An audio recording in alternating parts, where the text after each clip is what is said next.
Prime নিউজে আপনাদের স্বাগত। আমি আপনাদের সাথে রয়েছে মৌসুমী। দেখে নেব খবর বিস্তারিত।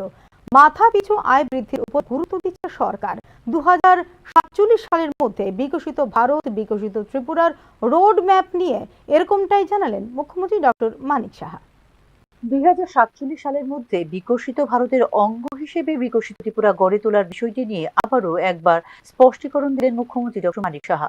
রাজধানী আগরতলার মহানাম অঙ্গনে আয়োজিত অনুষ্ঠানে বক্তব্য রাখতে গিয়ে মাথাপিছু গড় আয় গড়ার মধ্য দিয়ে বিকশিত ভারত গড়ে তোলার লক্ষ্যমাত্রা ধার্য করা হয়েছে বলে এদিন জানিয়েছেন মুখ্যমন্ত্রী ডক্টর মানিক সাহা। রবিবার গুজরাট থেকে ফিরেই সরাসরি এই অনুষ্ঠানে যোগদান করেছেন বলেও জানিয়েছেন মুখ্যমন্ত্রী ডক্টর মানিক সাহা। সব বিষয় এখন কিন্তু দেশ সামনে গেছে। আগে আমরা যদি অর্থনীতির কথা আমরা 11 পজিশন ছিলাম সারা পৃথিবীর মধ্যে, সেই জায়গায় আমরা করেছি। 30+ ট্রিলিয়ন ডলারের যে লক্ষ্যমাত্রা মাননীয় প্রধানমন্ত্রী যেটা আমাদের দেশ যেটা রেখেছে, যে বিকশিত ভারত 2047 মধ্যে আমাদের ভর্তি হবে। বিকশিত ভারত মানে ডেভেলপ কান্ট্রি। এখানে ডেভেলপ মানে এই অর্থ নয় যে শুধু অর্থনৈতিক ভাবে আমাদের দেশ ডেভেলপ হবে, প্রতিটা ঘরের মধ্যে ডেভেলপ প্রয়োজন। প্রতিটা ঘরের পার ক্যাপিটা ইনকাম সম্পর্কে আমরা প্রায়শ বলি, সেই ইনকামগুলো পার ক্যাপিটা ঘর প্রতিটা ঘরের মধ্যেও সেরকম ইনকাম থাকতে হবে। সুখে স্বাচ্ছন্দ্যে অন্তত এইসব নিয়ে যেন করা হয়। তো সেই যে বিষয়গুলো আছে সবাই মিলে যদি আমরা ইত্যাদি মতো বিষয়গুলিতে আলোচনা পর্যালোচনার মধ্য দিয়ে জন আন্দোলন এবং জনজাগরণ তৈরি করা প্রয়োজন। এক্ষেত্রে সহযোগিতা দরকার বলে জানিয়েছেন মুখ্যমন্ত্রী ডক্টর মানিক সাহা।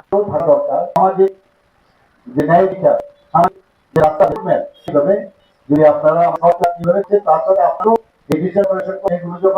কাছে যদি আপনারা আমাদের কাছে রাখেন, আমরা সেগুলো দেখবো, তাহলে একটা জনজাগরণ এবং গণ আন্দোলন আমার মনে হয় হিসেবে আমরা দেখি পেছনের দিকে যাই। সংখ্যালঘু হিসেবে বিশেষ করে আমাদের বাঙালি যারা আছেন ওয়েস্ট বেঙ্গল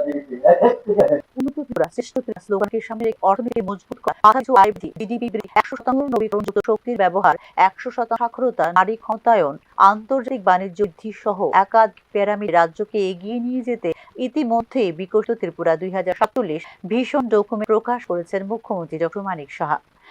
ভারত 2047 ভিশনকে সামনে রেখে পুরো $130 মিলিয়ন অর্থনীতির লক্ষ্য বাস্তবায়নে গুরুত্ব দিচ্ছেন মুখ্যমন্ত্রী ডক্টর মানিক সাহা। শিক্ষা, স্বাস্থ্য, পরিকাঠামো উন্নয়ন, কৃষি, পর্যটন এবং তথ্য প্রযুক্তি এই বিষয়গুলোর আমূল সংস্কারে দেওয়া হচ্ছে গুরুত্ব। ব্যুরো রিপোর্ট, নিউজ নাও।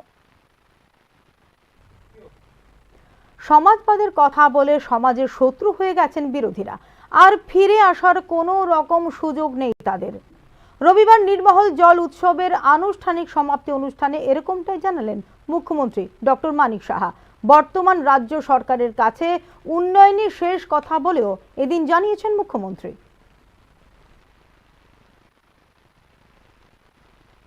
ছাড়া কোনো কথাই নেই। ডেভেলপ যদি হয় একটা জায়গায়, তাহলে কিন্তু বাকি সব কিচ্ছু আসবে না। আমরা তো দেখেছি সমাজবাদ আমরা শুনতে শুনতে হালত খারাপ। এখন সমাজবাদকে এখন যেহেতু আর 4-5টা কান্ট্রির মধ্যে আছে, সেটাকে নিয়ে বলছে যে সমাজবাদ, যদিও আমি সব জায়গায় বলি সমাজবাদের কথা বলতে বলতে ওরা নিজেরাই এখন সমাজের শত্রু হয়ে গেছে। তো সেই জায়গায় আজকে তারপরও টিম করে মোমবাতি জ্বলছে। সেই মোমবাতিকে আবার কিভাবে বিভ্রান্ত করা যায় মানুষকে, ওনাদের কথাবার্তা মাঝে মাঝে আমি শুনি, অদ্ভুত লাগে এখনো। তবে আমি ওনাদেরকে ধন্যবাদ দেব। ওনাদের মধ্যে যে আত্মবিশ্বাস এটা দেখি মাঝে মাঝে, সেটা আত্মবিশ্বাস আছে এখনো কিছু করার। কোথায় হবে? ওনাদেরকে ভগবান চান্স দিয়েছে ওনাদেরকে, কিন্তু কোনো অবস্থায় ফেরত আসার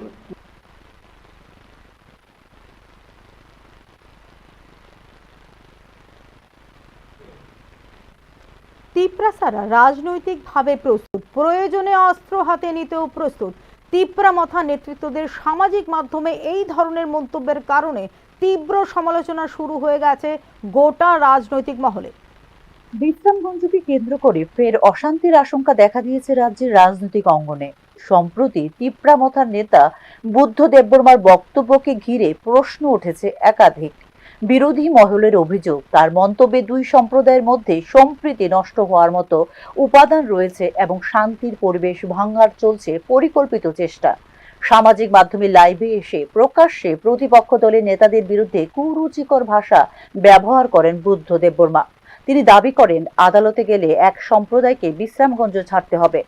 আরো বলেন তিপ্রাসারা রাজনৈতিকভাবে প্রস্তুত, প্রয়োজনে অস্ত্র হাতে নিতেও প্রস্তুত, যদিও নামমাত্র ভাবে আইন হাতে না নেওয়ার আহ্বান জানান তিনি। তবে পর্যবেক্ষকদের মতে এগুলো সবই কৌশলী উস্কানি। এটা 1980 সালে তিপ্রাসা নয়, 2025-এর মহারাজার টিম তিপ্রাসা। প্রয়োজনে দা নিয়ে সশস্ত্র আন্দোলন করব, সামাজিক মাধ্যমে এসে এইভাবে দেওয়া হলো দাঙ্গার সুরসুরি।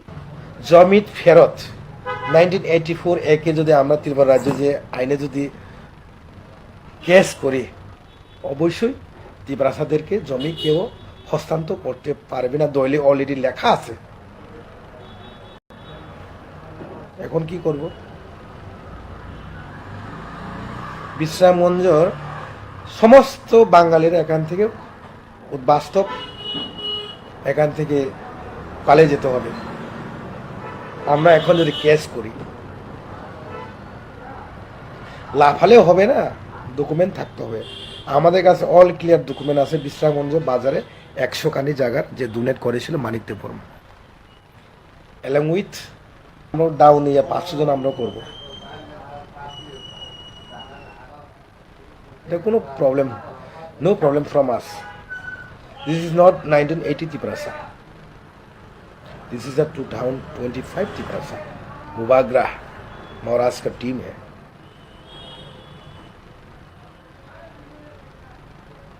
আমরা বাঙালির পক্ষ থেকেও উস্কানিমূলক মন্তব্য। অন্যদিকে শাসক দলের ডেভিড মুরা সিং এক সম্প্রদায়কে ধর্ষক আখ্যা দিয়ে সরাসরি অ্যাকশনের হুমকির প্রতিটি ক্ষেত্রে কার্যত নির্বিকার প্রশাসন। ফেসবুকে সামান্য বিরোধী মন্তব্যে দ্রুত গ্রেপ্তার হয়, অথচ ক্ষমতাসীন দলের নেতাদের প্রকাশ্য উস্কানিমূলক মন্তব্যে কোনো ব্যবস্থা নেওয়া হয় না কেন, তা নিয়ে উঠছে প্রশ্ন। রাজনৈতিক পর্যবেক্ষকদের মতে আঞ্চলিক দলগুলোর হাতে এখন কার্যত কোনো বড় ইস্যু নেই, তাই নতুন করে ইস্যু তৈরি করে অশান্তি জিয়ে রাখার চেষ্টা হচ্ছে রাজ্য জুড়ে। জমিদান নিয়ে আদালতের প্রসঙ্গকেও রাজনীতির হাতিয়ার করা হচ্ছে এই ক্ষেত্রে। পরিকল্পিতভাবে দুই সম্প্রদায়কে মুখোমুখি দাঁড় করিয়ে উত্তেজনা বাড়ানো হচ্ছে, যার ফলে রাজ্যের শান্তি ও উন্নয়ন ধারায় বাধা আসতে পারে বলে মনে করছেন রাজনীতি বিশ্লেষক মহল।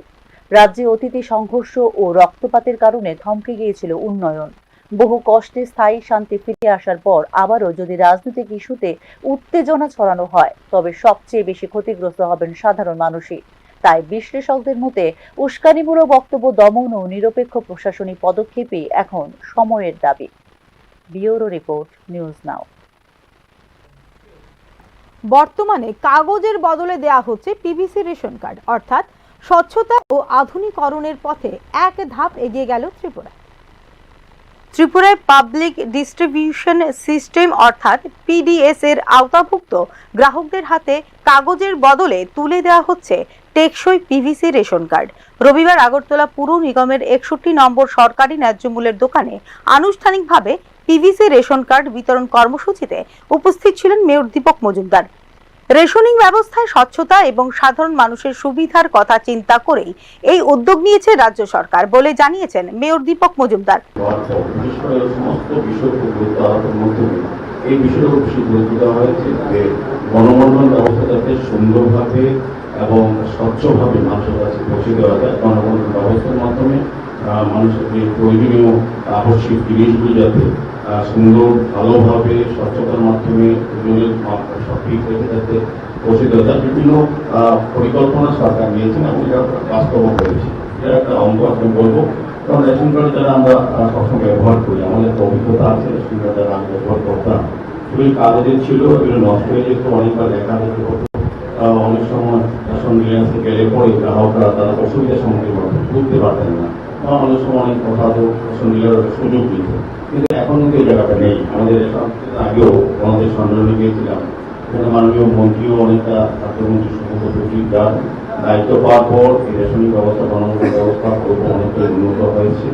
আমাদের রাজ্যের মাননীয় মুখ্যমন্ত্রীও চাইছেন যে সার্বিকভাবে সারা রাজ্যে মানুষ যাতে সুন্দরভাবে এই গণবন্ধন ব্যবস্থায় যুক্ত হতে পারে এবং সমস্ত পরিবেশ সামগ্রী যাতে তাদের রাজ্য সরকারের দেওয়া তথ্য অনুযায়ী মোট 9.91 লক্ষ পরিবার রেশন কার্ডের মধ্যে প্রথম পর্যায়ে বিতরণ করা হবে 4.87 লক্ষ পিভিসি কার্ড। বাকি কার্ডগুলি ই-কেওয়াইসি সম্পন্ন হওয়ার পর দেওয়া হবে ধাপে ধাপে। গ্রাহকদের সুবিধার্থে রাজ্যের 2072টি ন্যায্য মূল্যের দোকানের মধ্যে 600টিকে মডেল আউটলেট হিসেবে উন্নীত করার নেওয়া হয়েছে পরিকল্পনা। কাগজের কার্ড সহজে ছিঁড়ে যায় বা নষ্ট হয়, বিশেষত বর্ষাকালে। পিভিসি কার্ড অক্ষত থাকে দীর্ঘদিন। এছাড়া ডিজিটাল সাপোর্ট ও ই-কেওয়াইসি সংযুক্তি এই পদক্ষেপটি এগিয়ে নেবে সরকারের স্বচ্ছতা ও ডিজিটালাইজেশনের উদ্যোগকে। এর মধ্য দিয়ে কমবে ভুয়ো কার্ড ও দ্বৈত সুবিধা নেওয়ার সুযোগ। পাশাপাশি 600টি ন্যায্য মূল্যের দোকানকে মডেল আউটলেট রূপান্তরিত করা হলে আরও সহজ হবে ভোক্তাদের সেবা গ্রহণ।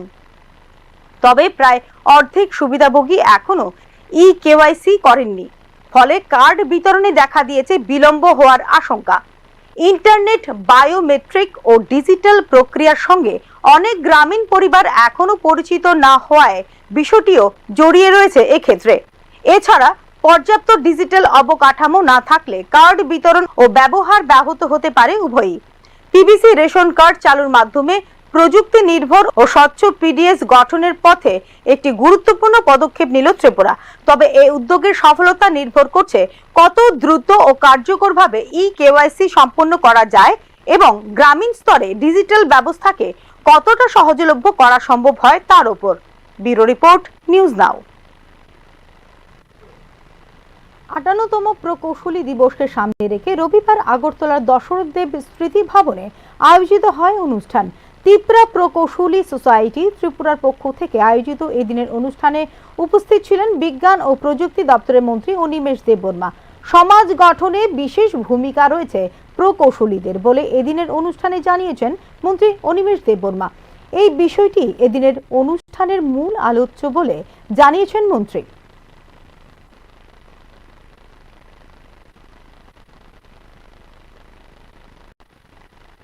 যারা নিউলি অ্যাপয়েন্টেড হয়েছেন তাদেরকে আজকে সংবর্ধনা দেওয়া হবে এবং অ্যারাউন্ড 250 ইঞ্জিনিয়ার সংগঠনের পক্ষ থেকে আজকে উপস্থিত থাকবেন। নানা বিষয়ে ইঞ্জিনিয়ারদের অনেকগুলো সমস্যাও আছে, যেমন কাজের সমস্যা, কাজের পরিবেশের সমস্যা, তাদের দাবি দাওয়া থাকতে পারে, প্রমোশনের ব্যাপার থাকতে পারে, অ্যাসাইনমেন্টের ব্যাপার থাকতে পারে। এগুলো নিয়ে তাদের আজকে আলোচনা এবং ইঞ্জিনিয়ারিংকে সমাজের স্বার্থে কীভাবে ব্যবহার করা যায় সেই সম্পর্কে আমি নিজেও ইঞ্জিনিয়ার, আমি আলোচনা করি যে ইঞ্জিনিয়ারদের একটা বিশেষ ভূমিকা আছে এবং কি করলে সমাজের জন্য ভালো হবে এই দিকটাকে নিয়ে আজকে অরাজনৈতিকভাবে, অবশ্যই এটার মধ্যে কোনো রাজনীতি থাকবে না, অরাজনৈতিকভাবে ইঞ্জিনিয়ারদের নিয়ে আজকে সমাজের সাথে তারা কি কাজ করবে সেই বিষয়ে আমরা আলোচনা করি। সংখ্যালঘুদের ক্ষেত্রে হজ যাত্রায় যেমন দেওয়া হয় সরকারি সহায়তা, ঠিক তেমনি বিভিন্ন ধর্মীয় যাত্রায় ওবিসি ভুক্ত অংশকে সহায়তা প্রদানের বিষয়টি নিয়ে চিন্তা ভাবনা করা হচ্ছে বলে রবিবার জানিয়েছেন শিল্প ও বাণিজ্য দপ্তরের মন্ত্রী Shantana Chakma. Social culture society of Bishnupriya Manipuri সোসাইটির পক্ষ থেকে আগরতলার ভগৎ সিং যুব আবাসে একদিনের সম্মেলনে ও সংস্কৃতি অনুষ্ঠানের আনুষ্ঠানিক উদ্বোধন করতে গিয়ে একথা জানিয়েছেন মন্ত্রী।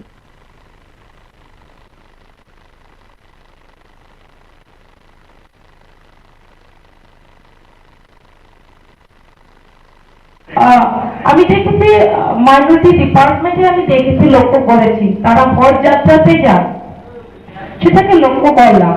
তাহলে ভাবলাম আমাদের ওবিসি সম্প্রদায়রা কেন যেতে পারবে না, তাদেরকেও ব্যবস্থা করা দরকার। তো তার জন্য আমরা ফাইল প্রসেস করেছি, যাতে করে প্রতিটি আমাদের জেলা থেকে যাতে করে তীর্থস্থানগুলো, ধর্মীয় স্থানগুলো পরিদর্শন করতে পারে সরকারি অনুদানের মাধ্যমে। সেই ফাইল প্রসেস আমরা করেছি, সেটা আমরা মাননীয় মুখ্যমন্ত্রীর নেতৃত্বে সেটা আমরা করছি, আশা করি সেটা হয়ে যাবে। পাশাপাশি আমি যখনই জানতে পারলাম, কয়েকবার আমি প্রোগ্রাম করেছি যে আমাদের ভগৎ সিং, যেটা আমাদের হোস্টেল হয়ে আছে, তো বিভিন্ন দূর দূরান্ত থেকে এখানে হতে পারে বিভিন্ন কাজের ক্ষেত্রে, অসুস্থতার ক্ষেত্রে অনেকেই এখানে আসেন। আমরা নিজেও সেখানে প্রোগ্রাম করেছি, দেখেছি সেখানে পর্যাপ্ত পরিমাণে যে কোনো একটা হল মিটিং করার, তার পাশাপাশি এখানে আলোচনা করেছেন লিফট সিস্টেম করা, যারা রোগী, যারা অসুবিধা সিঁড়ি বেয়ে দোতলাতে যাওয়া, তো তাদের জন্য লিফট ব্যবস্থা করে দেওয়া।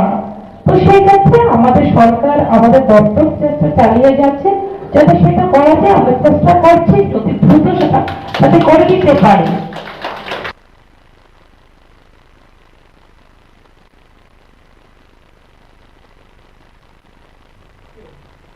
সমাজে নতুন পানশালা খোলার খবরে শুরু হয়ে গেছে শোরগোল। এবার বুঝি সংস্কৃতি শেষ? কিন্তু প্রশ্ন হলো, সংস্কৃতি কি এতটাই ভঙ্গুর যে তা ধ্বংস হয়ে যাবে নির্দিষ্ট একটি পানশালার উপস্থিতিতে? সংস্কৃতি তো ভাষা, শিল্প, আচার, অনুষ্ঠান, মূল্যবোধ ও জীবনযাত্রার বহুমাত্রিক রূপ। বার কেবল এক ধরনের বিনোদনের মাধ্যম যা মানুষের ব্যবহারের ওপর নির্ভরশীল। তবে কেন এত চেঁচামেচি? তবে কি সংস্কৃতি রক্ষায় আতঙ্ক তৈরি করে ঘোলা জলে মাছ ধরতে চাইছেন পর্দার আড়ালের কুশীলবরা? পানশালা এবং সংস্কৃতির মধ্যে আশঙ্কা, বাস্তবতা আর সত্য, তা নিয়েই তুলে ধরা হচ্ছে নিউজ নাওয়ের পর্দার এক বিশেষ প্রতিবেদন। সমাজে যখনই পানশালা খোলার প্রসঙ্গ ওঠে তখনই অনেকে আশঙ্কা প্রকাশ করেন, এই বুঝি নষ্ট হয়ে যাবে সংস্কৃতি। আর এবার তো সংস্কৃতি রক্ষার নামে সিআরপিসি এবং ভারতীয় ন্যায় সংহিতার ধারা উপধারা লাগিয়ে রীতিমতো তৈরি করা হচ্ছে এক কথায় বলতে গেলে চরিত্র হননের পটভূমি। সম্প্রতি সরকারি কাগজে কলমে হ্যাপিয়েস্ট আওয়ার নামে একটি পানশালার আত্মপ্রকাশ হয় রাজধানী আগরতলায়, যা নিয়ে তীব্র বিতর্ক শুরু করে দিয়েছে রাজনীতির কাকতাড়ুয়া থেকে শুরু করে সমাজের তথাকথিত বুদ্ধিজীবীদের এজেন্সিগুলো। কিন্তু আমাদের সংস্কৃতি আসলে কি এতটাই দুর্বল যে শুধু একটি পানশালা থেকেই ধ্বংস হয়ে যাবে সেই সংস্কৃতি? এই প্রশ্নের উত্তর খুঁজতে হলে সংস্কৃতি ও সামাজিক বাস্তবতার মধ্যে পার্থক্য বোঝা জরুরি আমাদের। সংস্কৃতি হলো কোনো সমাজের জীবনযাত্রা, মূল্যবোধ, ভাষা, শিল্প, সাহিত্য, উৎসব ও সামাজিক সম্পর্কের সমষ্টি। এটি কেবল খাওয়া দাওয়া বা বিনোদনের মধ্যে সীমাবদ্ধ নয়। তাই একটি পানশালার উপস্থিতি সংস্কৃতির সামগ্রিক কাঠামোকে নষ্ট করতে পারে, তা নিয়ে দোটানায় সাধারণ মানুষ। আমি আগরতলারই বাসিন্দা, দীর্ঘদিন ধরে আগরতলাতে বসবাস করছি। তো দেখতে পাচ্ছি যে আগরতলা কিভাবে উন্নতি হচ্ছে। তো প্রথম দিয়ে যে আগরতলা ছিল, এখন আর বর্তমানে সে আগরতলা নেই। সবার ক্ষেত্রে উন্নতি হচ্ছে এবং ছেলেপিলেরাও সবার উন্নতি হচ্ছে। দেশ বিদেশে বাইরে চাকরিও করছে, হ্যাঁ, আবার বহু স্টুডেন্ট এখান থেকে বাইরে গিয়ে পড়াশোনা করছে। তো দেখতে পাচ্ছি যে কিছুদিন ধরে বিভিন্ন মাধ্যম থেকে আমি জানতে পারছি যে একটা হ্যাপিয়েস্ট আওয়ার নিয়ে কথা হচ্ছে, যে বার অ্যান্ড রেস্টুরেন্ট সংস্কৃতি নষ্ট করবে, কালচার নষ্ট করবে। আসল কথা যে মানুষের যেমন আগরতলা শহর উন্নতি হচ্ছে, সেই অনুযায়ী তো যে ফেসিলিটিগুলি উন্নতি হচ্ছে একটার পর একটা। তো সেই ক্ষেত্রে আমরা যদি 20 বছর আগের কালচারে পড়ে থাকি, তাহলে কি আমাদের এই রাজ্যের বা আগরতলার উন্নতি হবে? আর সেই ক্ষেত্রে এখন আমরা দেখতে পাচ্ছি যে বিভিন্ন জায়গা থেকে বিভিন্ন ইন্ডাস্ট্রি আসছে, বিভিন্ন ইনভেস্টর আসছে রাজ্যে, বিভিন্ন ইন্ডাস্ট্রি খুলছে নতুন নতুন করে। আগে যেই অবস্থা ত্রিপুরাতে ছিল এখন নেই, সেটা এখন একটা ইনভেস্টমেন্টের একটা জায়গা হয়ে গেছে, এখন ইনভেস্টমেন্ট হাব হয়ে গেছে ত্রিপুরাতে। এত নেগেটিভলি বলার এমন বিষয়ই নেই যে এই নষ্ট হয়ে যাবে, সংস্কৃতি নষ্ট হবে, কালচার নষ্ট হয়ে যাবে, এই বিষয়টার কোনো ব্যাপারই নেই জায়গাটা। অনেক জায়গায় পানশালা ব্যবহৃত হয় আড্ডার জায়গা হিসেবে, যেখানে আলোচনায় মিলিত হন শিল্পী, লেখক, চিন্তাবিদরা। কাগজি কলমে মদ্যপানের তথাকথিত সংস্কৃতি না থাকা সত্ত্বেও শহর আগরতলার উন্মুক্ত অলি গলিতে অঘোষিত বার এবং নেশার ঠেক নিয়ে কেন কোনো ঠেকা নেই বুদ্ধিজীবীদের এজেন্সি এবং রাজনীতির ধ্বজাধারীদের, তাও জানেন না রাজ্যের সাধারণ মানুষ।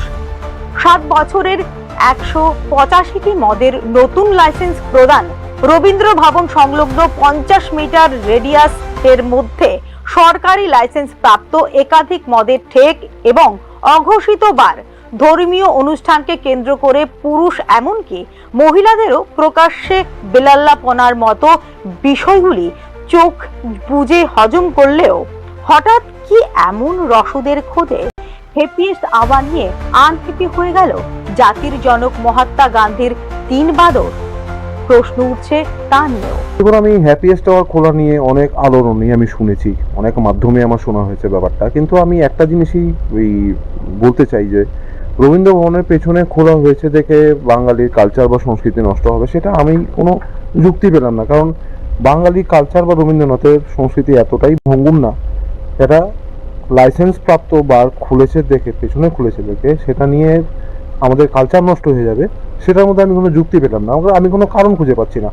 হয়তো সেটা কোনো একটা ওয়েস্টের টার্গেট করে পার্টিকুলারলি হ্যাপিয়েস্ট আওয়ারকে করা হয়েছে। আমি কারণটা আপনাকে বলছি। কারণ এই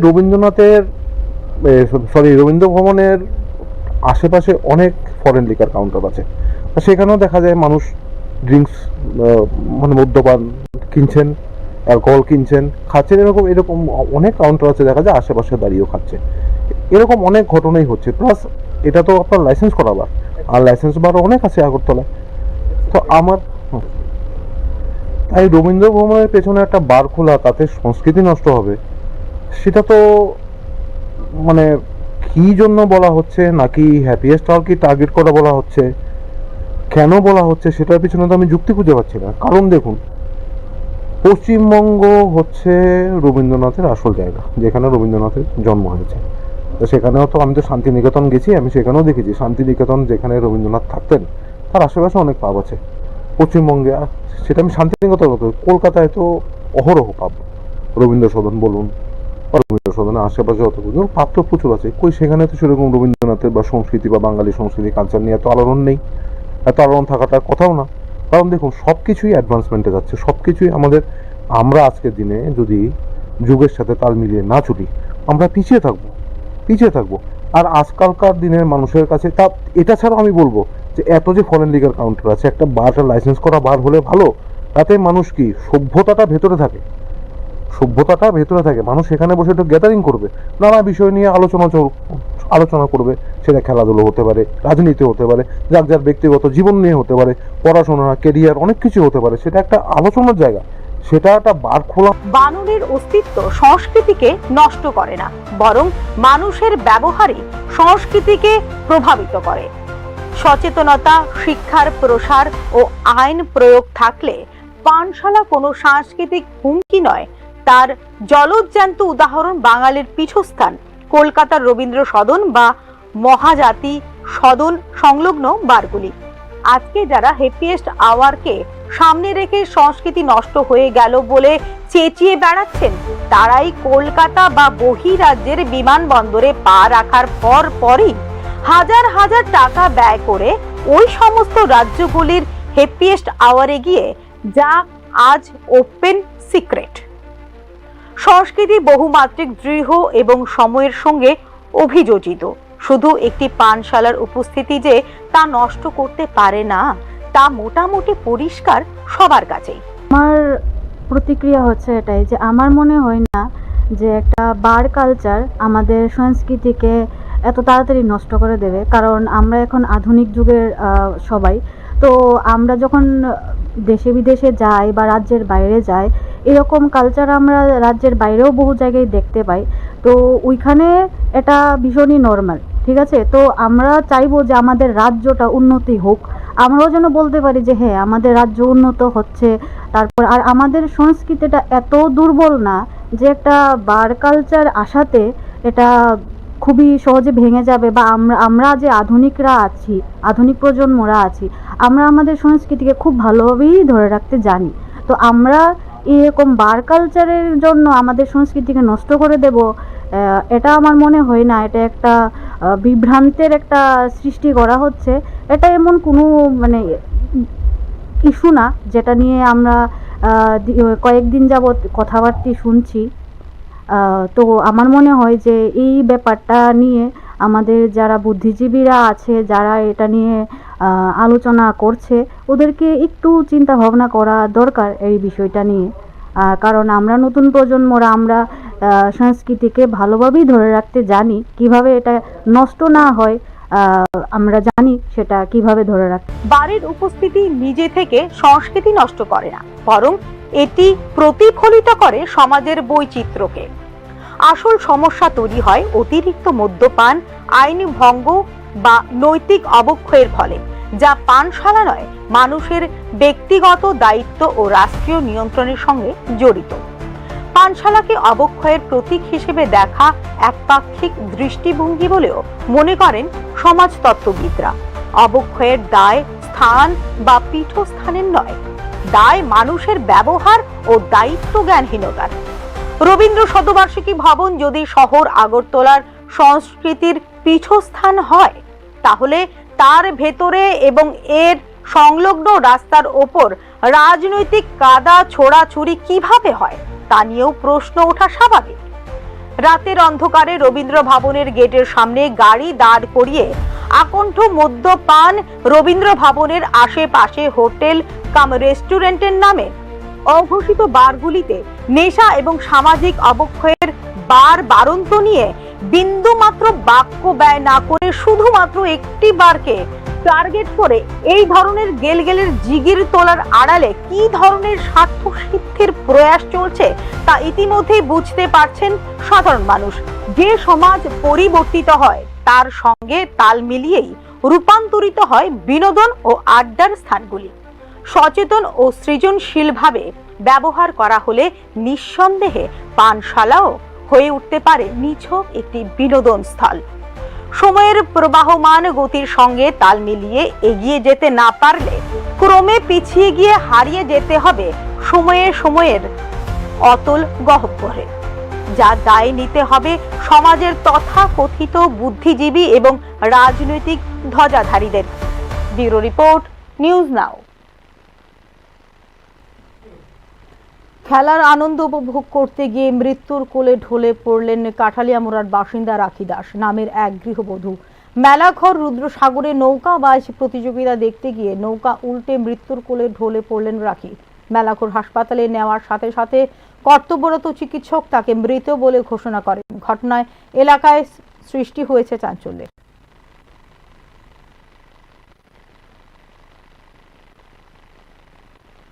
তো একটা পেশেন্ট মারা গেছে, কি হয়েছে, মানে কিভাবে মারা গেছে? আমাদের কাছে একটা পেশেন্ট রাখি দাস নামে আসেন। ওনার স্বামীর নাম মিলন দাস বা ভিলেজ হচ্ছে কাঠালিয়ামুড়া, উইথ সাসপেক্টেড ড্রাউনিং।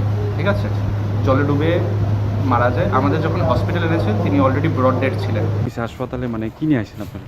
এখন আমরা থেকে রাতগাড়তে বলাইছে জলে নৌকা ডুবতে আছে, আমরা যথারীতি গেলাম, যাওয়ার পরে আমরা একটা মহিলার আমরা আচ্ছা আচ্ছা, মহিলাটার নাম রমিল রাখি দাস। আচ্ছা আচ্ছা, হ্যাঁ জীবিত নামই তো। এখন জীবিত না করে না, আমরা ফেরত দিচ্ছি, ডাক্তার দেখবো। একটু মানে এটা কি নৌকা ডুবে মারা গেছে? নৌকা ডুব মারা গেছে। আপনারা গেছিলেন ওইখানে? এখনকার মতো বাংলা সংবাদ এই পর্যন্তই। নমস্কার, শুভরাত্রি।